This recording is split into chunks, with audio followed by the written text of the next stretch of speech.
face and voice of Africa. The story of resurgent and burgeoning Africa is here, only on the Pulse of Africa channel.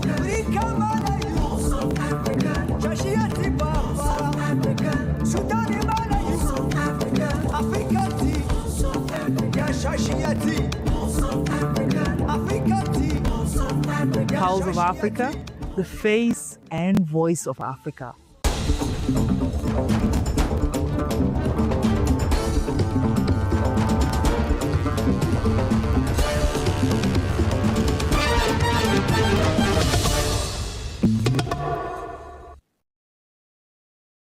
Greetings from Pulse of Africa, your reliable destination for the latest news and stories from across the continent.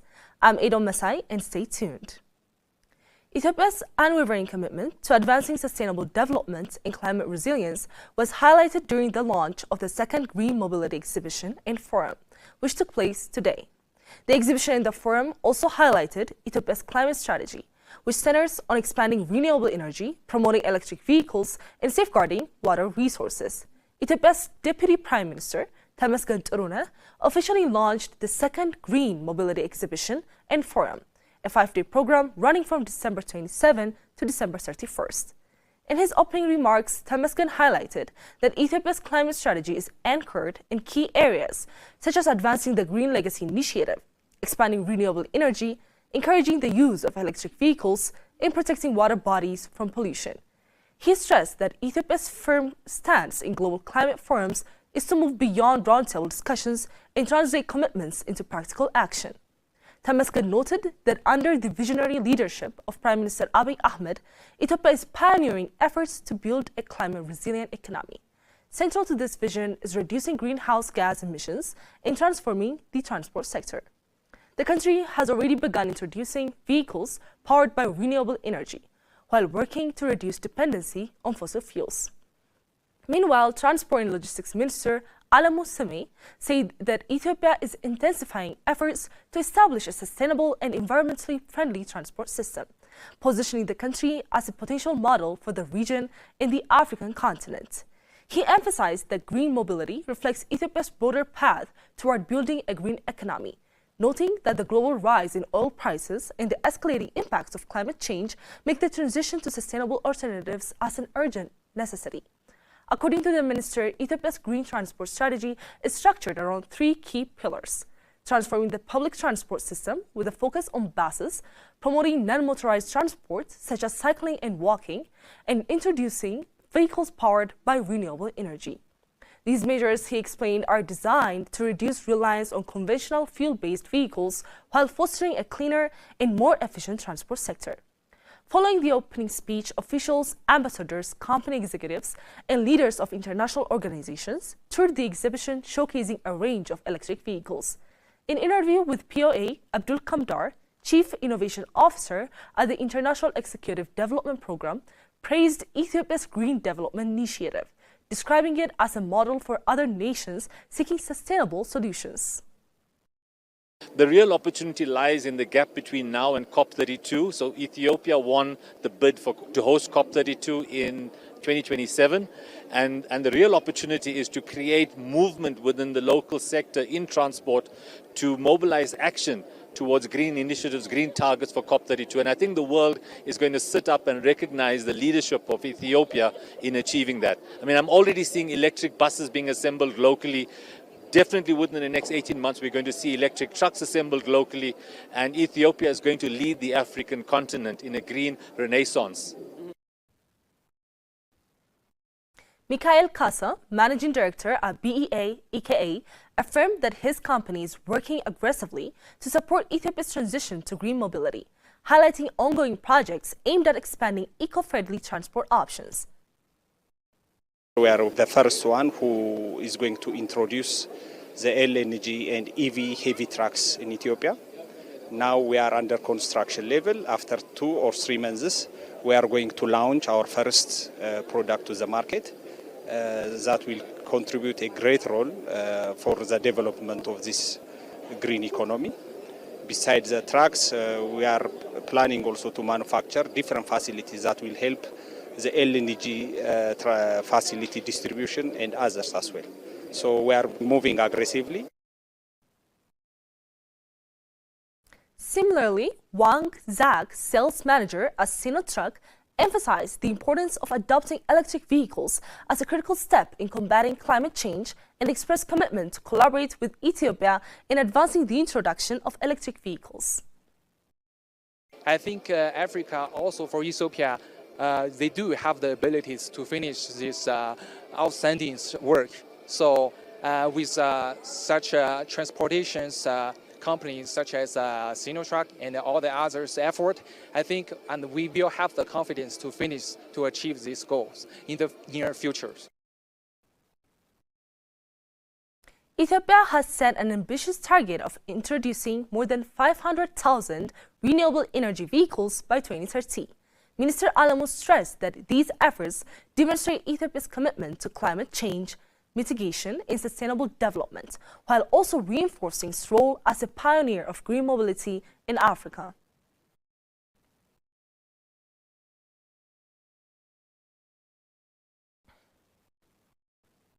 Nollywood film Behind the Scenes has grossed 512 million naira in 12 days, becoming the highest grossing Nollywood movie of 2025, according to its distributor, Film One Entertainment.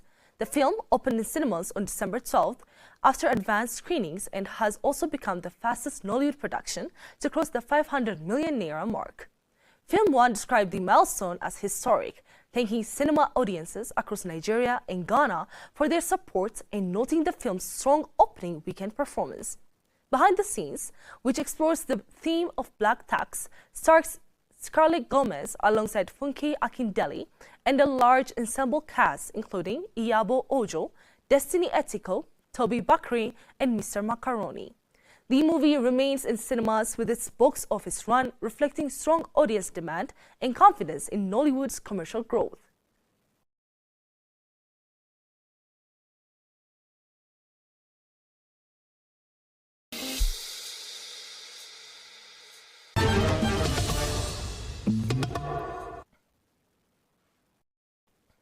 AfroFuture Ghana 2025 has unveiled an expanded lineup confirming Nigerian Afrobeat star Rema and Ghanaian hitmaker Kidi as headline acts for the two-day festival scheduled for December 28 up to 29 at Accra's El Wak Stadium.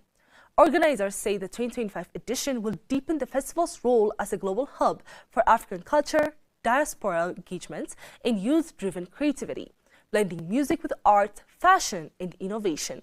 The DJ lineup features acts from Africa, the Caribbean, and the diaspora, including Skylar Tyler, DJ LAJ, DJ RB Nice, and DJ Oreo. Beyond music, AfroFuture 2025 will host the Art Gallery, Fashion Night Out, Vendor Village, immersive band activations, the Martel VIP Lounge, the Future Maker Series, and AfroFuture Foundation collaborations. The festival continues to position itself as one of Africa's most influential end-of-year cultural events, attracting global audiences to Accra.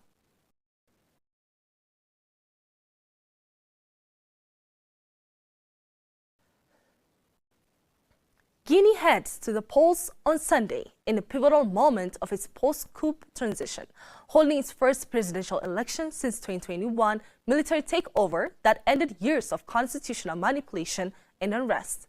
More than 6.7 million voters are expected to participate in the election, which followed widespread protests against former President Alpha Conde's disputed third term and the subsequent intervention led by General Mamadi Doumbouya.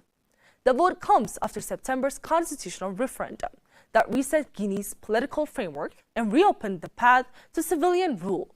For many citizens, the priority is restoring stability, order, and national confidence rather than intense political competition.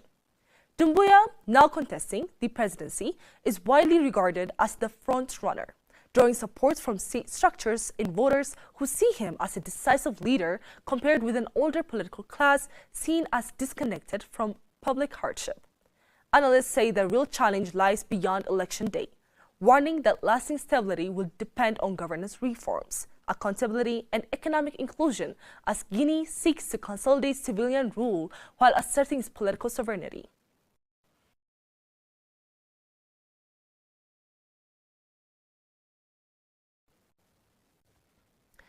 Nigerian aviation firm Falcon Aerospace Limited is reinforcing its global expansion in corporate governance following a year of regulatory approvals and a new capital inflows. As part of this strategy, the company has appointed Captain Ahmed Borodo, Chief Executive Officer of Flybird Aircraft Management Services Limited, as a non-executive director, citing his experience and relevance to Falcon Aero's growth plans. Falcon Aero CEO Erica Achum said the appointment reflects the firm's focus on strengthening its board with seasoned industry leaders aligned with its long-term vision, noting Borodo's role in the company's early development and the 2024 launch of Aruba-based Orient jets. Chief Operating Officer Tejumade Salami said Borodo will provide independent oversight and strategic guidance, underscoring the company's commitment to strong corporate governance and expert-led decision-making. In response, Borodo expressed confidence that his experience would help accelerate Falcon Aero's expansion, highlighting his long career in aviation and previous roles with major airlines and corporate boards.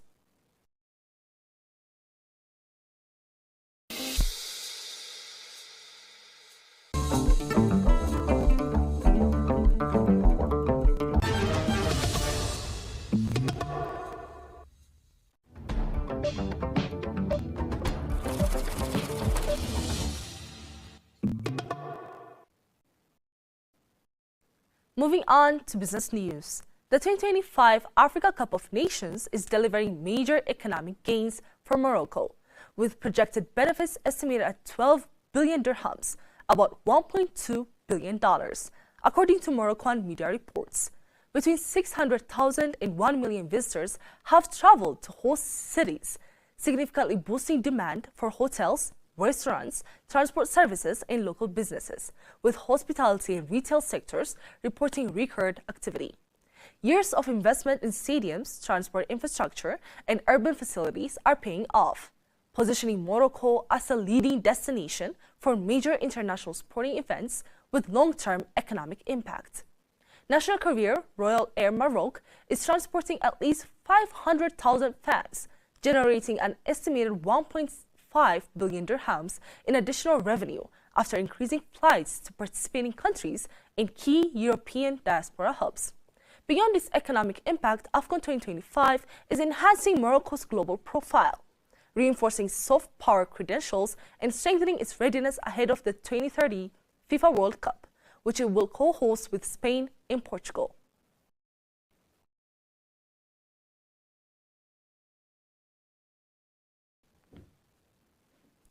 The Central Bank of Nigeria has directed banks and payment acquirers to ensure that ATMs, POS terminals, and digital payment channels accept foreign-issued cards in a move aimed at improving convenience for international travelers, boosting tourism, formalizing diaspora transactions, and aligning Nigeria's payment system with global standards. Under the directive, financial institutions must implement multi-factor authentication for high-value transactions, clearly disclose exchange rates and charges, enforce withdrawal limits, and ensure merchant settlements are made in Naira. Payment acquirers are also required to strengthen transaction monitoring, improve KYC and AML compliance, enhance dispute resolution mechanisms, and provide regular training for merchants to reduce operational and security risks. Despite these safeguards, challenges remain, including persistent card fraud risks such as ATM skimming and POS compromise, high transaction costs linked to FX markups and international fees, as well as operational issues like network downtime and failed authentication. The CBN advises travelers to transact at secure locations, decline dynamic currency conversion, use low-fee travel or fintech cards, notify issuing banks before travel, and keep backup payment options, noting that caution's use remains essential despite the policy's modernization benefits.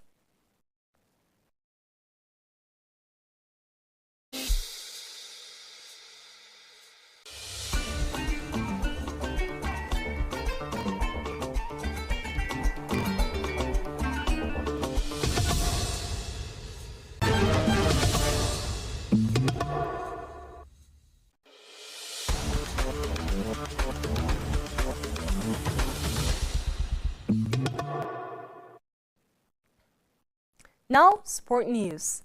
Nigeria's Super Eagles face Tunisia's Carthage Eagles today in their second Group C match of the 2025 Africa Cup of Nations at the Complexe Sportif de Fès, in what has been dubbed the Battle of the Eagles. Both teams are seeking a second straight win after opening their campaigns with victories. Nigeria come into the clash on the back of a 2-1 win over Tanzania, with goals from Semi Ajayi and Ademola Lookman. Despite criticism of their performance, midfielder Chidera Ejuke insists the focus remains on results as the three-time champions aim to revive their AFCON title ambitions after recent World Cup qualification disappointments. Tunisia, who defeated Uganda 3-1 in their opener, are looking to consolidate top spot in the group. The North Africans have enjoyed a strong 2025, remaining unbeaten in World Cup qualifiers and earning a high-profile draw against Brazil, underlining their renewed confidence. Former Nigeria striker Yakubu Ajagbeni has warned that the encounter will be tough, noting Tunisia's experience and discipline. Midfield dynamo Hannibal Mejbri is expected to play a key role for the Carthage Eagles, while Nigeria will rely on Victor Osimhen, Ademola Lookman, and Samuel Chukwueze for its attacking threats. Historically, the rivalry has been evenly matched, with both sides recording 6 wins each in 21 meetings. With qualification momentum and group supremacy at stake, today's showdown promises intensity as both nations push to strengthen their AFCON 2025 credentials.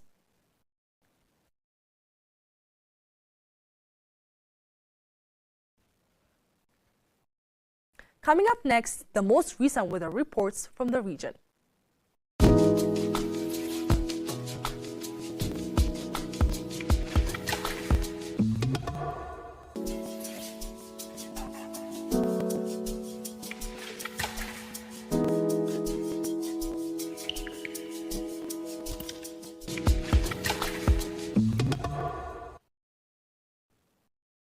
That's all for today.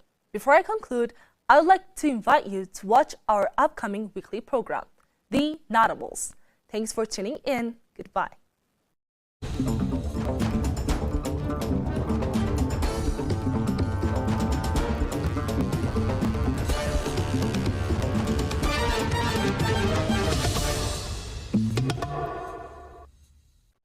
They shaped history.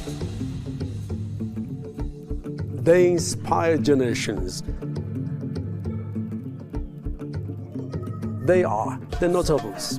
Join us as we honor Africa's greatest minds and trailblazers, the Notables, celebrating Africa's icons.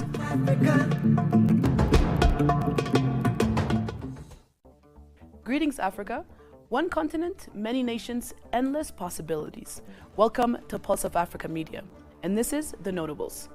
Did you know the richest man in Africa did not build his wealth from technology, entertainment, or banking, but from the very foundation of development: cement, sugar, fertilizer, and energy?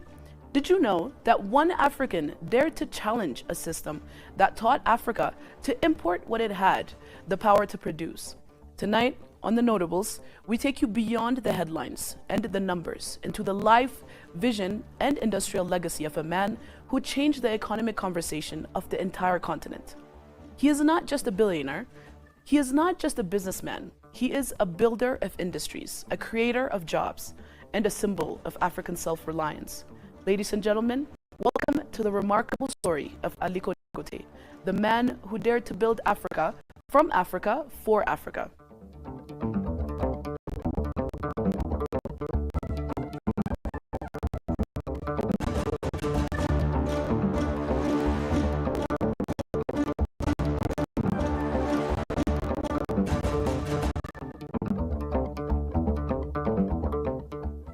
Africa is a continent endowed with vast human capital, natural resources, and economic potential.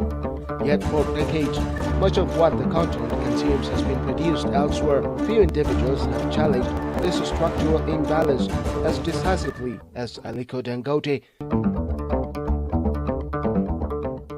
Africa's richest man and one of the most influential industrialists. Dangote's story is not merely that of extraordinary wealth accumulation.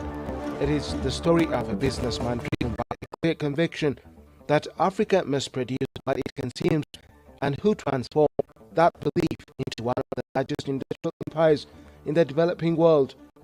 His investments continue to play a critical role in reshaping Africa's economic landscape. Early life and formative years. Aliko Dangote was born on April 10, 1957 in Kano, northern Nigeria, a city that has served for centuries as a major center of trade and commerce. Business and entrepreneurship were deeply embedded in his upbringing. His grandfather, Mohammed Dantata, was a prominent trader during the colonial era and a significant influence in shaping Dangote's early exposure to commerce. From a young age, Dangote demonstrated entrepreneurial instincts, reportedly engaging in small trading activities among his peers. After completing his early education in Nigeria, he went on to study business at Al-Azhar University in Cairo, Egypt. Upon returning to Nigeria in 1977, Dangote entered the business world with a startup loan from his uncle. He began by trading essential commodities such as sugar, rice and cement, products that Nigeria depended heavily on imports to supply at the time. I started work with my uncle, but just few months, and then I went to Lagos, and now I started my own business by just buying cement, selling. It was just a very low-key business.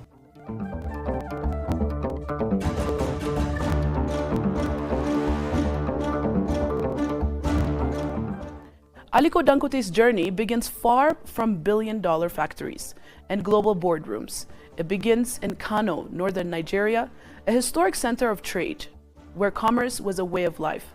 Born into a business-oriented family, Dangote learned early that trade was not just about profit, but about understanding people, markets, and opportunity. What started as a small trading activities would later evolve into a bold industrial vision. Africa must produce what it consumes. This early experience laid the groundwork for his future industrial ambitions, from import dependence to industrial production. As his trading operations expanded, Dangote began to concentrate Nigeria's and Africa's heavy reliance on importing basic goods. Despite the continent's abundance of raw materials and labor, he identified this dependence as both an economic weakness and a strategic opportunity.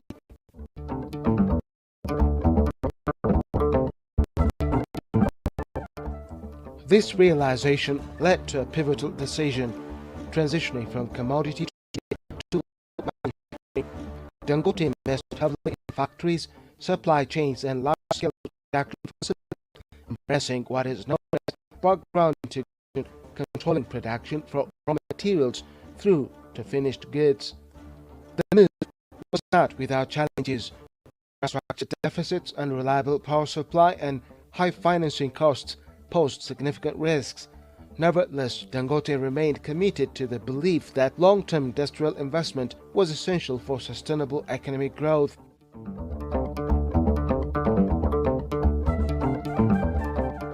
Nigeria, the foundation of the Dangote Empire. Nigeria became the foundation of Dangote's industrial empire. Over time, the Dangote Group established major operations across several critical sectors, including cement manufacturing, sugar refining, flour milling, salt processing, fertilizer production, petrochemicals, and energy. Among these, the Dangote Petroleum Refinery and Petrochemicals Complex in Lagos stands out as the most ambitious project. It is the largest industrial developments ever undertaken in Africa and is designed to reduce Nigeria's dependence on import fuel, foreign exchange, and supply of petroleum products across the continent.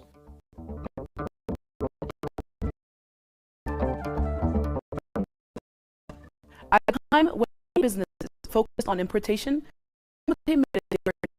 from cement plants to sugar refineries, from fertilizer production to one of the largest oil refineries in the world, Dangote Industries is a powerhouse with operations across many African countries.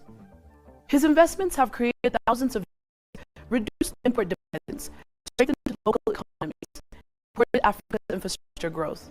Beyond business, Dangote healthcare, education, and military support through the Aliko Dangote Foundation.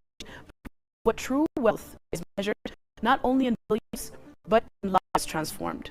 Aliko Dangote represents a new African narrative, driven not by aid, but by industry, investment, and belief in Africa's potential. Dangote, the refinery, represents more than a commercial venture. It is a strategy in economic vanity, energy security, expanding Africa. Dangote's vision extends well beyond Nigeria.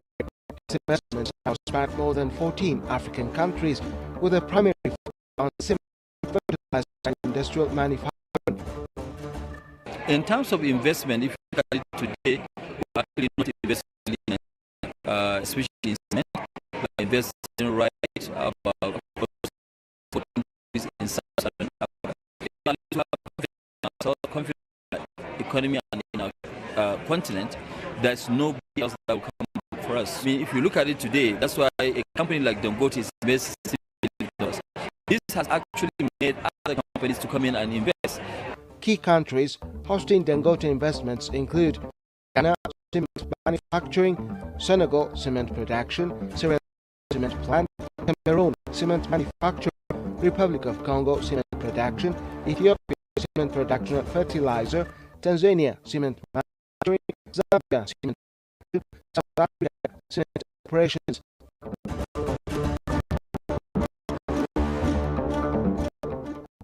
Across this market, cement has contributed to reducing reliance on imported building materials, supporting large-scale infrastructure projects, and creating thousands of direct and indirect jobs. Ethiopia, a strategic fertilizer investment. In August 2025, Dangote further strengthened his East African presence by signing a $2.5 billion agreement with the government of Ethiopia to develop a fertilizer plant in Boe, located in Ethiopia. The nature of the investment is to produce about 3 million to produce right from 0 to 3 million. This is by far much more than what Ethiopia is producing today. It's a very huge project as we speak today. 3 million tons equivalent to have in Nigeria, which is the largest urea plant in the world. The project, jointly owned by Dangote Industries and Ethiopian Investment Holdings, is expected to yield up to 3 million metric tons of fertilizer annually. It's other imports, agricultural productivity, enhanced security, and as urban